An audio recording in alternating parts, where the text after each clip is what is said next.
Welcome to another edition of the Red Pill Diaries, and this is the premium edition. I'd like to thank each and every one of you for joining me on this premium edition. I know that I've been kind of behind on videos and everything. I got sick. I don't know if it was the flu or whatever, but I was sick, and then I hurt my back. So no excuses. I'm back and I'm rolling, and I even still have the back patches on right now.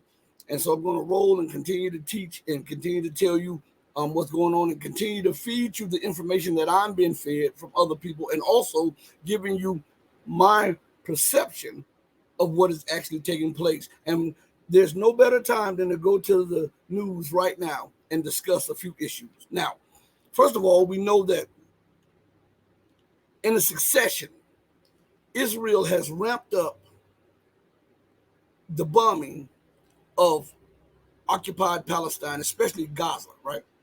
And you hear little to no news about it in the West, and the mass casualties of children and women and the elderly and the disabled. As a matter of fact, there was a report came out, and I actually saw the video, which is it's horrific, where Palestinian children are being told to recite the Holy Quran. It's a distraction for them as limbs are being amputated, because and so they're being amputated without any anesthesia or any numbing medicine or anything, because Israel and the United States is preventing critical medical equipment and medicine from reaching the hospitals in Gaza, and these kids are having limbs amputated while reading the Holy Quran to try to take their mind off the severe pain that they'll be going through as it's being chopped off. Seriously, you can check Twitter and Telegram for some of the horrific videos. It'll make you cry, and it'll make some people throw up. It is absolutely brutality on a scale, and I'm not talking about the doctors who are doing this. I'm talking about the perpetrators of the war who's causing this, because the doctors are trying to save the life. So they are being put in a position of, if we don't amputate this, it will fester and it will take the life of the child. We have no anesthesia, so we have to do it in a way that will be as quick as possible. And there will be severe pain, but at least it will save the host's body, okay? So I'm not talking about those brave doctors who are performing this. I'm talking about the vicious military machine of the United States, Israel, the UK, and NATO, because this is what this boils down to. Matter of fact, as I'm talking to you all, something on my screen just came up. Listen, the article on RT today, it is called "Israel is Killing Us Without Mercy." As the fighting in Gaza continues, civilians are starting to lose hope. Now, before I go into this, to add on to what I was just telling you about, children are having their limbs amputated without anesthesia, without any kind of pain medicine. The Israeli military is knee deep in organ theft of the Palestinians. They're knee deep in stealing the organs of Palestinians. You know, the thing that the United States continue to talk about, children trafficking and organ trafficking, that the Israeli regime is knee deep in this. It's crazy. And not a whimper from the Washington Post, the New York Times, the LA Times, any of this thing, the Huffington Post, any of these organizations. Not only are they bombing the people, forcing them to live in rubble, destroying the. Remember on one of the shows I was telling you about how the Western world, when they commit acts of war, how they do things, and what they do when they invade a country, they destroy all of the viable organizations and institutions that make governing viable. They are doing the exact same thing in Palestine. And so the people are suffering from illnesses and disease and growing famine. There's a total blackout. Israel is preventing the UN, the so-called highest body in the world, from sending in observers to these critical areas. Some reports are that some of the women are being abused or raped or embarrassed. You know what I'm talking about, embarrassed, by these forces that are intruding into Gaza. It's not enough that you took the majority of Palestine. It's not enough that you continue to take part of the West Bank. It's not enough that you bomb Lebanon, Syria, and Iraq almost daily. Now, the small prison camp, open air prison camp of Gaza is being turned into a morgue. Where are all the pro-peace movements in America? Where are all the anti-war movements in America? Where's the coverage of it? And if you don't see massive coverage of it, then you have to ask, then what are these organizations' real goal? Why won't you report about 1,000 protesters in Russia? You report about 3,000 protesters in Iran, and yet there's a blackout across the United States when there are hundreds of protests across the United States on a daily basis. This shows you, now you see why, and we're going to go back to this Israeli thing, but now you see why the government removed all of the obstacles for the acquisition of media organizations. And so it boils down to now just a few people or a few companies controlled by these people who are made rich off war. They now control pretty much almost all of the mainstream media and some of the alternative media. So they are trying to direct the narrative to trying to shield their dirty profits. They're trying to shield their minions who put the policies in place at the cost of human life. Profits you can always get, but once a life is snuffed out, it's snuffed out forever. It's snuffed out forever. It is absolutely insane. So as we talk about this, I want you to understand that Israel just hit Lebanon again. Let me say that again. Israel just hit Lebanon again. That preceded the hits by the killing of two high-ranking Iranian officers of the IRGC who were invited by the legitimate Syrian government to perform certain intelligence and training tasks on the sovereign territory of Syria. Remember how the West talks about sovereignty and territorial integrity of Ukraine, and ignore Israel's violent and blatant disregard for territorial integrity. Israel has the right to defend itself. Though Syria is not firing one bullet over there, Israel has the right. They have intelligence that this and this and this happens. Now, just suppose this for a second. What if the shoe was on the other foot? Would Syria have the right to defend itself against Israel? See, all of this dates back to the Rafik Hariri situation, one of the U.S.'s minions. And once they used him up, they killed him because they used that death to foment dissatisfaction and a great divide in Lebanon. And then, right on cue, the United States, the UK, France, and all of the NATO nations put pressure on Syria to pull back its troops out of Lebanon because Lebanon was a buffer. Israel didn't have the freedom to act like that.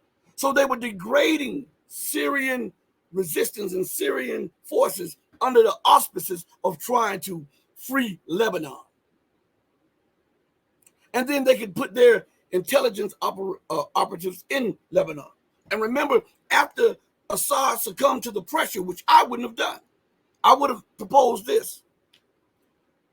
The United States, we are here, Lebanon used to be a part of Syria. So we have every right to be here. We've been asked to be here. We're protecting the citizens. We're protecting the government. We're protecting the infrastructure, right? And also it gives us some kind of leeway strategically against Israel. We will not pull out our troops from Lebanese territory. We won't do it unless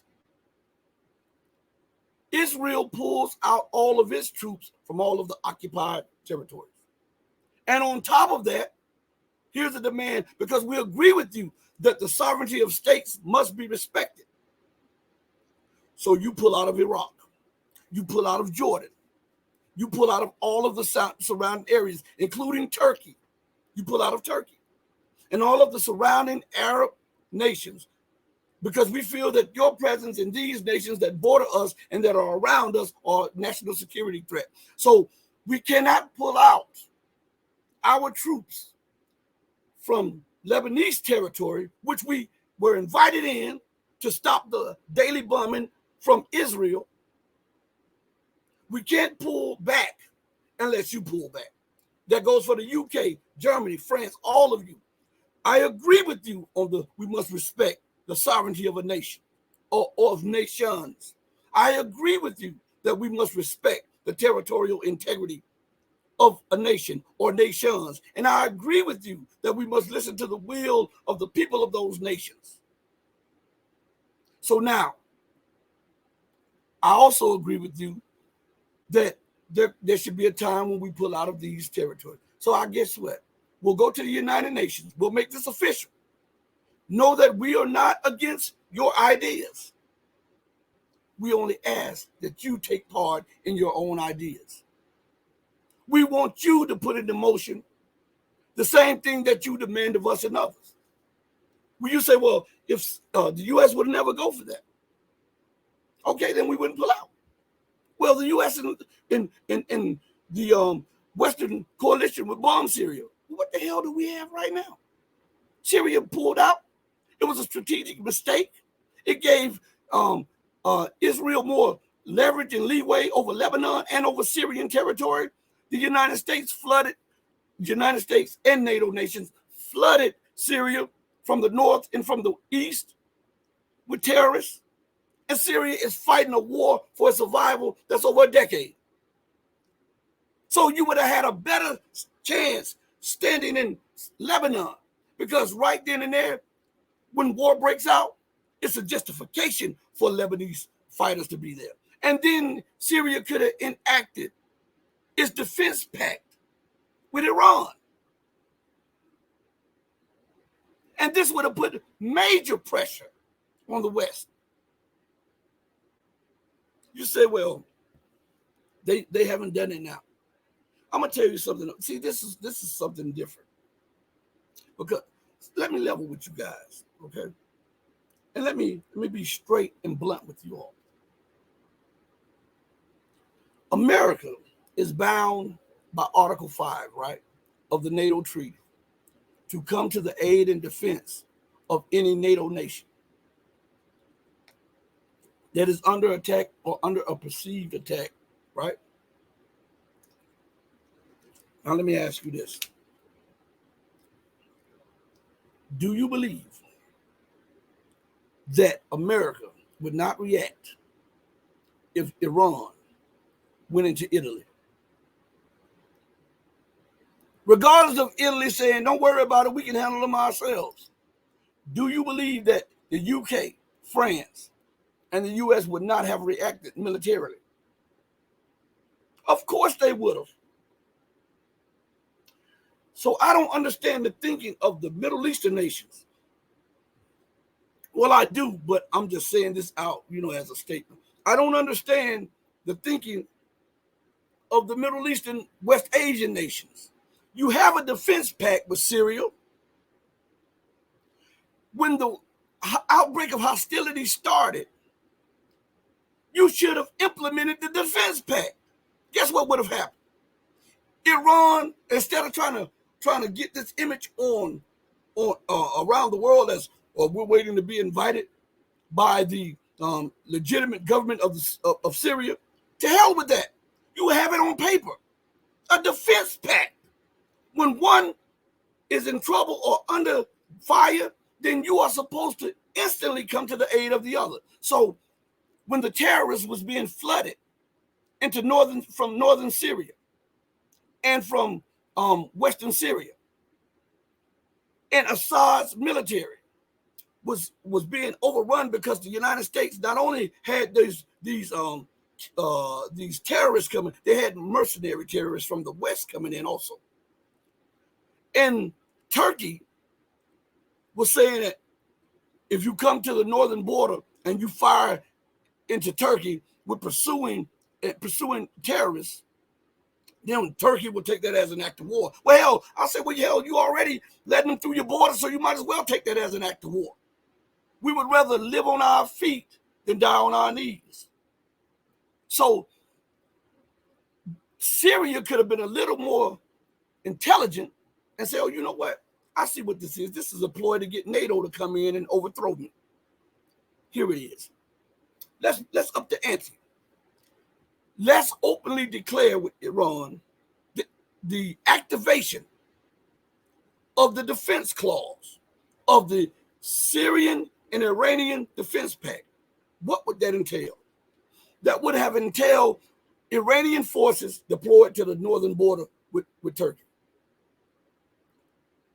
That would employ that, and listen, and then they didn't have to do anything other than that. Listen to me good. I'm going to show you a scenario that could have quashed the United States plans to take the resources of Syria. Let me show you something. And this is why I'm saying, are these people truly strategic thinkers? All right. And we haven't left off about this this killing by Israel, because all of this is connected. Okay. You activate the defense pact. Iran and Turkey already borders. They already have borders. What you do, you deploy troops to your border with Turkey, with heavy weaponry and everything. This is not to fight Turkey. No, this is not for that. This is to put pressure on Turkey. And all the while, IRGC are being deployed along, that border where the Russian plane was shot down. IRGC deployed all the way there. Guess what? Turkey would not have dared to cross into Syria, because then that would have been an open war with Iran, which means that Turkey may have had to fight Iran and Syria alone, because you can't really trust America. You can't really trust NATO nations. And by what I'm saying is this: when Israel attacked Turkey and they killed those Turkish, I think a couple of them was intelligence officers or whatever, and some were citizens, Article 5 didn't come into play. They buried it. And I heard behind closed doors, Turkish leaders were livid about that.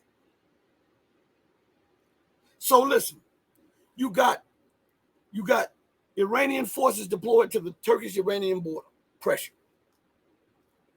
You would have had Iranian forces deployed close to Armenia, Azerbaijan area. This is before the the Azerbaijani-Armenian war. That's pressure. Iranian forces deployed to the northern border of Syria to keep out the influx of terrorists that are flooding into Syria from Turkey. You have Iranian forces deployed to the Iraqi border, the Jordanian border with Syria. All right, now right here, we have, if you come through into Syria, you have to face the Iranian forces. So what does that do? That free up all of the Syrian forces to fight the terrorists that had already made their way into Syria. Because remember, they didn't just come in just flooding Syria. They kept going after strategic areas, air defense bases, and they kept losing, and they kept sitting wave after wave after wave, day after day, week after week, and then they would capture an air defense base. And then they would do the same thing over and over and over again. And it was only after they had captured the air defense bases that were up near Turkey and over to the eastern part of the country did America make the decision to then send troops into Syria. But what if these air defense bases were not captured?